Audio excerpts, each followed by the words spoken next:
Welcome to the CEC Report for the 24th of April 2015. I'm Richard Bardon, and joining me today is Jeremy Beck. Welcome, Jeremy. Thanks, Richard. So on today's report, nuclear war danger looms as financial system nears breakpoint, and the Anzac Legend, when will Australians learn their true history?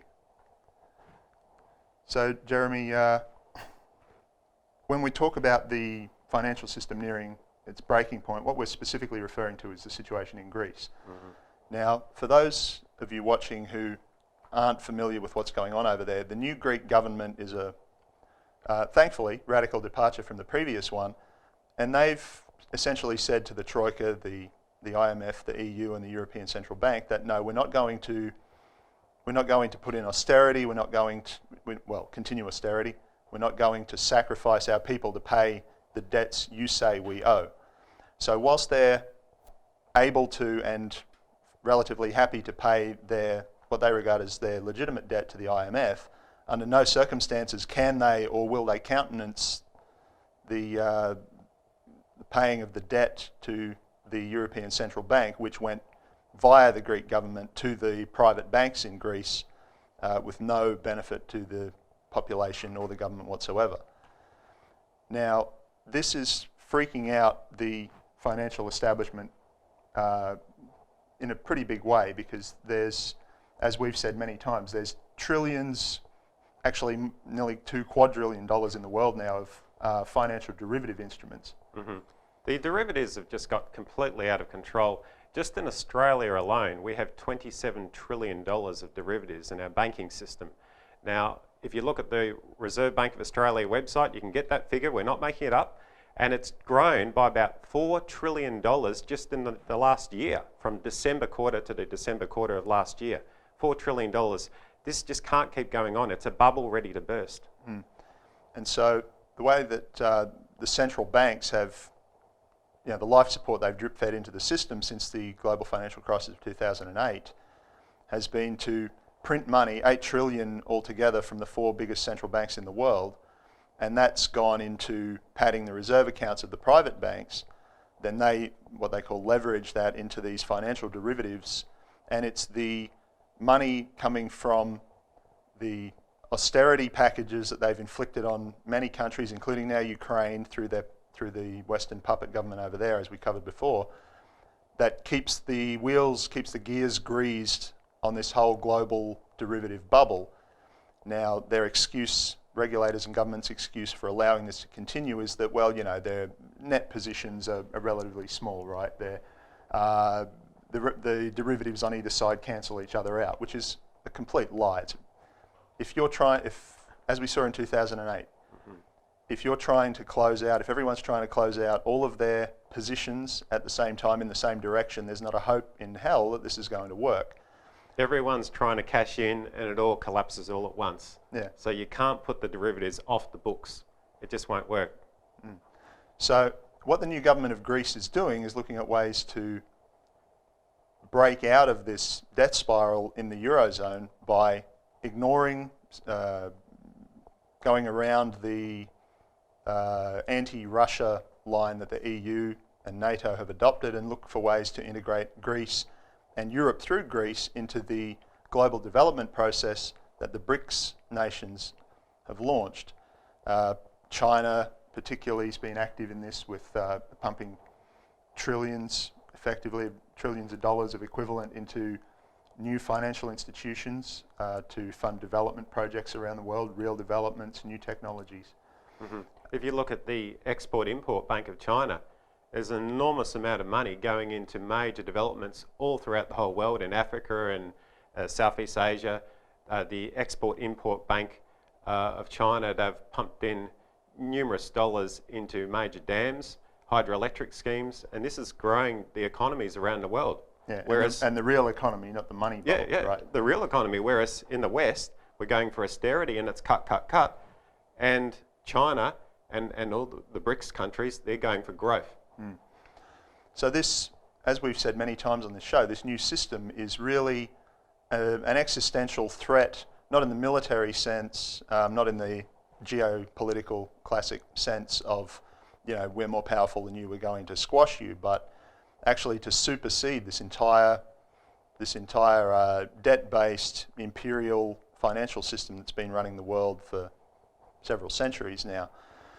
Now, what's the US, NATO response to this? Well, as we've also covered frequently on this show, sponsoring terrorism around the world, inserting puppet governments in certain states like the Ukraine, particularly to put pressure on Russia.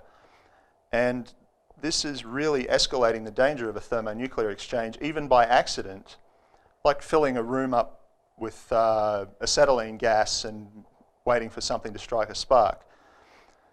This, it's finally starting to dawn on the saner elements of the United States establishment particularly. So there's been, for instance, the Progressive Democrats of America, which is an anti-war faction within the Democratic Party, have written they're drafting a policy statement that they are hoping to have the progressives adopt to abandon this anti-Russia stance and resume diplomatic relations, all of that kind of thing. But in the meantime, as two senior retired generals have pointed out in an editorial piece in the New York Times on the 19th of April. This is James Cartwright, the former Marine Corps general who was the commander of the United States Strategic Command. That's the nuclear missile arsenal of the United States.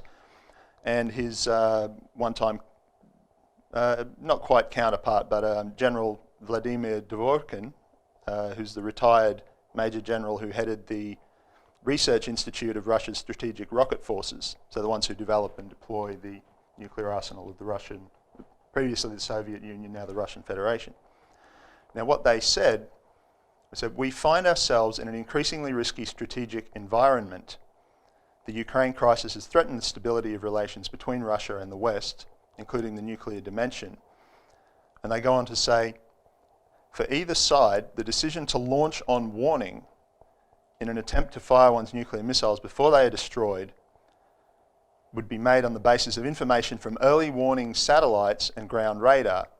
Now means that this is effectively out of control of human hands. There's nobody to make a conscious decision, do I push the button or not? This is going to happen automatically if someone even sneezes and leans on the wrong button. This is incredibly dangerous. They say, given the 15 to 30 minute flight times of strategic missiles, a decision to launch after an alert of an apparent attack must be made in minutes. This is therefore the riskiest scenario, since provocations or malfunctions can trigger a global catastrophe. And they conclude by saying, in periods of heightened tensions and reduced decision times, the likelihood of human and technical error in control systems increases.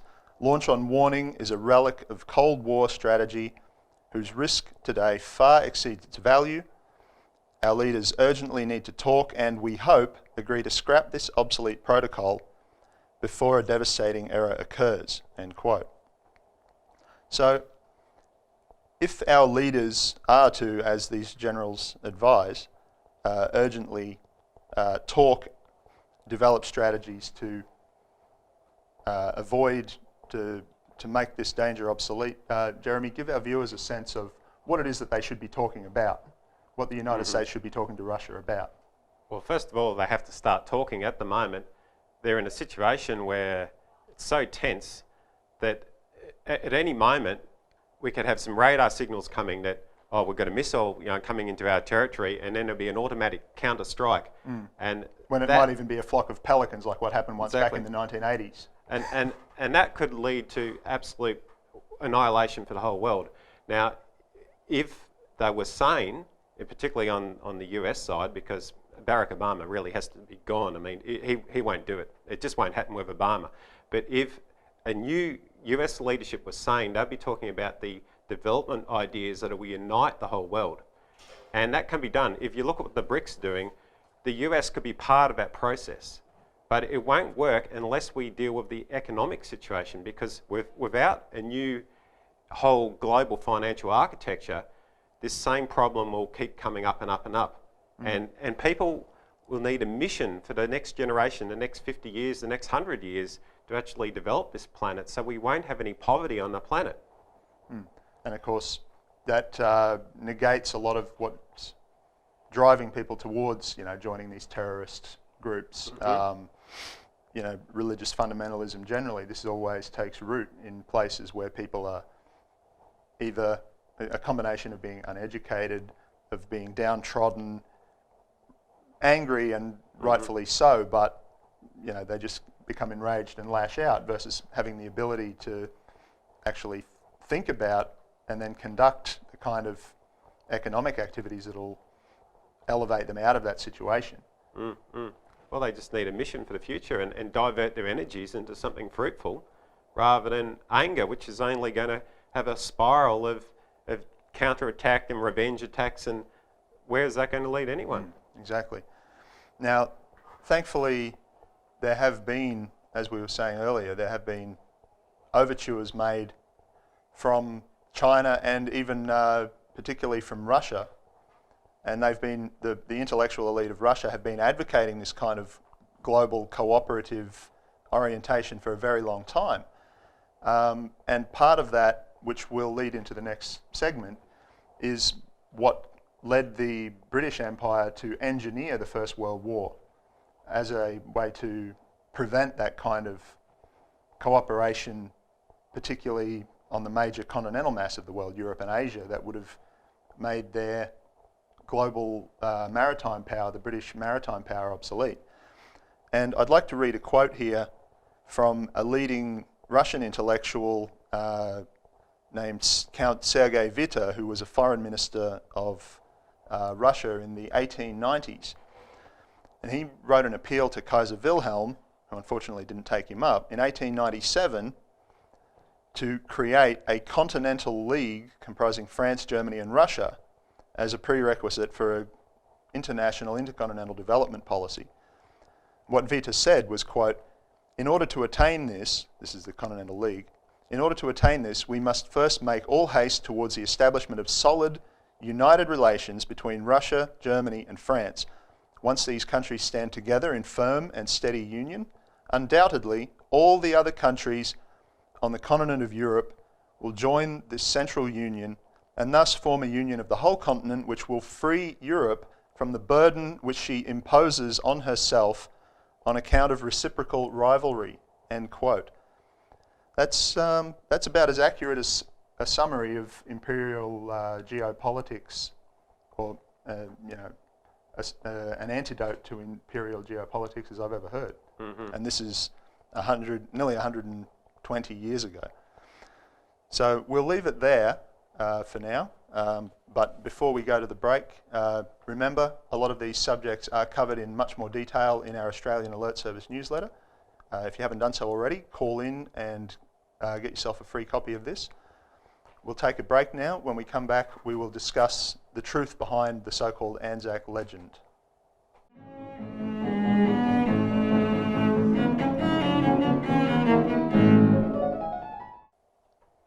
Welcome back to the CEC Report. The Anzac Legend. Will Australians finally learn their true history? Now, I'd like to open with a quote from the leader of the CEC, Craig Isherwood, from a media release that we put out yesterday. He says, 100 years after the bloodbath of the Gallipoli landing, the mythology of the Anzac Legend, peddled by the Anglophile establishment that they died for our freedom, should outrage any Australian with half a brain. We must honour the poor Anzacs who suffered the horrors of war and died miserable deaths for no other reason than to serve the goals of the British Empire. We must do so by recognising the truth of the system that plunged them to their deaths, or often into a life of misery for those who survived, and by swearing to ourselves to reject that imperial system once and for all." End quote.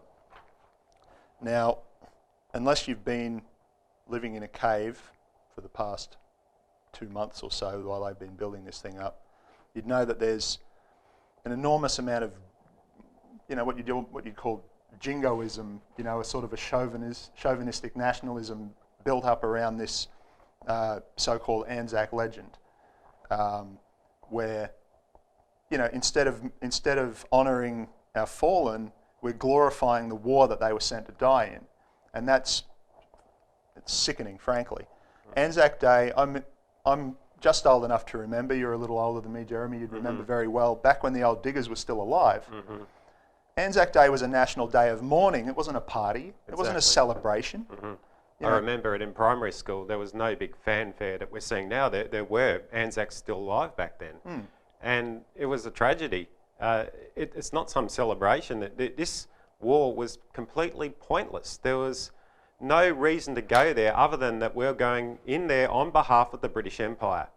And the British Empire, they chewed us up and spat us out. That's the reality. It's a sad reality, but that's the reality. Yeah. And recognising that truth, you know, would probably help people to see that we're being played the same way today, as we were talking about before the break, you know, that this has always been the divide and conquer tactic, you know, that caused the First World War, is what is being done to us again, and people are allowing themselves to be led around by the nose, thinking China's taking over the world, Vladimir Putin's the devil. It's nonsense. So, to give people a sense of how this works, I'd like you to, because I know you've done a lot of research in this area, I'd like you to go through some of the background, the machinations of the British oligarchy, particularly King Edward VII, that actually led into the shot heard around the world in Sarajevo. Well, a lot of people would be familiar with World War I between cousins. You know, you had Kaiser Wilhelm II of Germany, and then the Tsar Nicholas II of Russia, and King George V. Well, actually, World War I actually started before then with the plotting and scheming of King Edward VII. And he died before he could see the work of World War I. He died in 1910. But if you look at the history and how the British Empire played one off against another, Britain formed an alliance, the Triple Entente, with Russia and France, and the aim was to surround Germany. Because at that time, and before then, during the 1890s and all the way up through to World War I, there was an enormous amount of economic growth in terms of railway corridors. And this was inspired by the American Revolution and the American system of economy. And you had Lincoln there building the railway line there in the 1860s and all through the Civil War period. And then all the way through into the 1890s, you had the Berlin to Baghdad Railway, you had the Trans-Siberian Railway in Russia, enormous amount of economic growth, and countries cooperating, and this freaked out the British Empire because they were losing their power. They had control. Because their power was based on maritime trade, on having a monopoly over the shipping, almost all of the intercontinental shipping in the world. They colonised and took over the Suez Canal zone that a French engineer had actually designed and seen built. The British took that over. Right up into the middle of the 20th century, they still controlled that. They created the Muslim Brotherhood in that area as a divide and conquer tactic. And this has always been the way they've operated. Because any time they see a threat, as you said, a threat to their control, nations getting together and working together for common goals without trying to suppress anyone else, saying, well, we've got more to gain by working together than we have by pointing guns at each other. That's complete antithesis to the kind of thinking that empires rely on to keep manipulating nations into following their ends. So we'll take a break there, and we'll be back in a moment.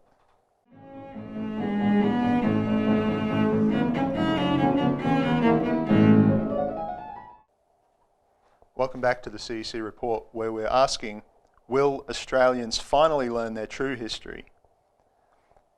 Now, Jeremy, we were talking before the break, for those who have just joined us, about the causes of World War I and this myth that's been built up by the establishment here of they died for our freedom.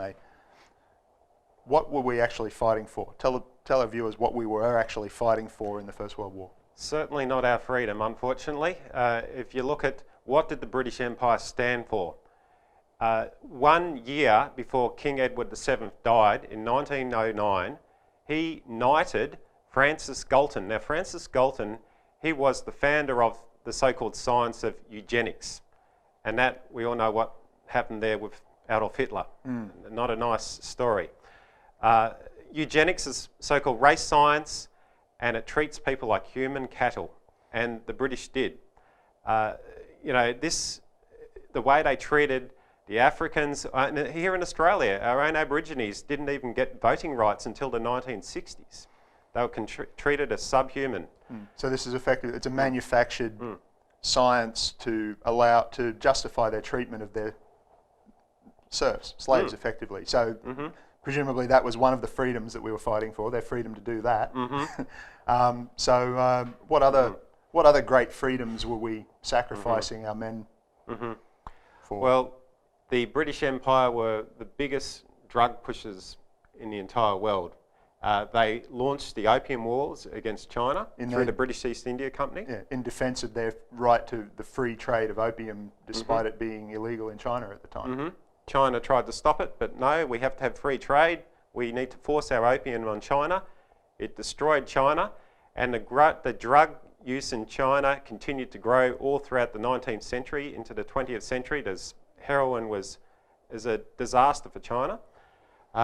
The HSBC Bank today, which still runs drug money, had its roots in the British colonial system, and that was the Hong Kong Shanghai Banking Corporation. And they've been caught numerous times and been fined but not prosecuted just in the last several years for laundering money for terrorist organisations, drug cartels that are effectively terrorist organisations themselves. I mean, public chainsawings as reprisals for, against police, against civilians in Mexico, for instance. These are the people that HSBC are quite happy to do business with, and they get let off scot-free apart from a paltry fine. So there's another freedom that we've sacrificed our ancestors' lives for. And I think one of the biggest mythologies about these freedoms is that the British Empire pushed slavery. And, sure, they had the... Well, the mythology that they didn't... Well, they had this Slavery Abolition Act of 1833, but that meant nothing because slavery continued on well past then. I've got some figures here. We had in Sierra Leone, as late as 1924, there were 219,275 slaves there, which is 15% of the total population of Sierra Leone. The British ran slaves all over the world well after that 1833 Act. And if it wasn't slavery, it was forced labour, and that happened throughout the colonies. Yeah, indentured labour, so millions of Indians, Africans shipped all over the world as indentured labour. Yeah, it's ridiculous. So unfortunately, there's a lot more we could talk about, but we've run out of time on that. But there's a lot of Australia's true history is covered in this report that we put out in, I believe it was 2009. Call in and get yourself a free copy of this. Also, don't forget to check out the proceedings of our recent conference on our website, where we cover the development program of the BRICS nations and their associated countries that we were discussing earlier. Thank you very much for joining us, Jeremy, and giving these detailed explanations of our real history. Thanks, and Richard. we'll see you all next week. Thanks for tuning in.